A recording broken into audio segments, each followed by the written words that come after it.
তুমি যে বললা যে মামুনি যাওয়ার সময় বলে গেছে যে চিড়িয়াখানায় নিয়ে যাবে আমাদের ঘুরতে, কই মামুনি তো আসলো না। আর এখন তো বাইরে অন্ধকার হয়ে গেছে, এখন আমরা বাইরে কি করে যাব? আর তুমি কি জানো যে বাদুর রাতে দেখে না, সেও আমাকে দেখতে পারবে না, আমিও তাকে দেখতে পারবো না। আর তখন বাদুরও জানবে কি করে যে আমরা চিড়িয়াখানায় ঘুরতে গিয়েছিলাম? আমি জানাবো। বাবা বাবা বাবা কি করবো, বাদুরকে যে আমি কানে কানে বলে আসবো, হ্যাঁ, যে রাই গিয়েছিল তোমাকে দেখতে। ঠিক আছে মামুনি? তুমি এক্ষুনি মামুনিকে ফোন দিয়ে আসতে বলো। হ্যালো, হ্যাঁ, কোথায় তুমি? মিটিং এ তো, সেটা তো সন্ধ্যা থেকে শুনছি মিটিং এ। বাবা আমি তো এভাবে পাচ্ছি না, তুমি ওকে বলে গেছো, ওকে কথা দিয়ে গেছে, এখন তো কোনো কিছু করতে চায় না। না আমি হ্যান্ডেল করতে পারি না তা না, আমি খুব প্রপারলি হ্যান্ডেল করতে পারি না, কিন্তু প্রবলেম হচ্ছে যে তোমার যেদিন মিটিং থাকে, তুমি যেদিন ব্যস্ত থাকো, সেদিন ওকে কথা দিও না, আমাকে আগে থেকে বলে রাখো, তাহলে তো আমি আরো কোথাও থেকে ঘুরে আসতে পারি, তোমার জন্য ওয়েট করি না। আচ্ছা তুমি মিটিং শেষ করো, কোথাও আসো, খুব রাগ হয়ে যাচ্ছে কিন্তু, দেখছো বকা দিয়ে দিলাম।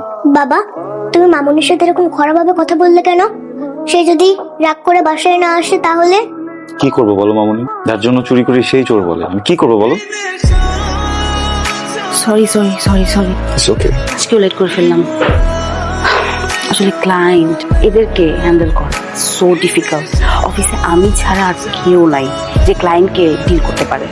সো সরি, আমি আজকেও লেট করে ফেলছি। আমি অনেক ট্রাই করছি টাইম ম্যানেজ করতে, বাট পারি না এই টাইমটা ম্যানেজ করতে। ওকে, আমি ওকে ম্যানেজ করছি। মা হিসেবে আমি অনেক পচা, তাই না? তুমি মা হিসেবে অনেক ভালো। শোনো, যত ফ্রেশ নাও। না, আমি এখন একটু পাশে থাকবো। খেতে হবে না? খেয়ে আসছি, তোমরা খাইছো তো না? বাবা বাবা ওঠো, কি মা? বাবা ওঠো না। বলো। মামুনি আজকে আমাকে রেখে চলে গেছে অফিসে। মামুনি আবার চলে আসবে, কালকে রাতে এসে তোমাকে অনেক আদর করছে। Good morning. চলো স্কুলে যাই।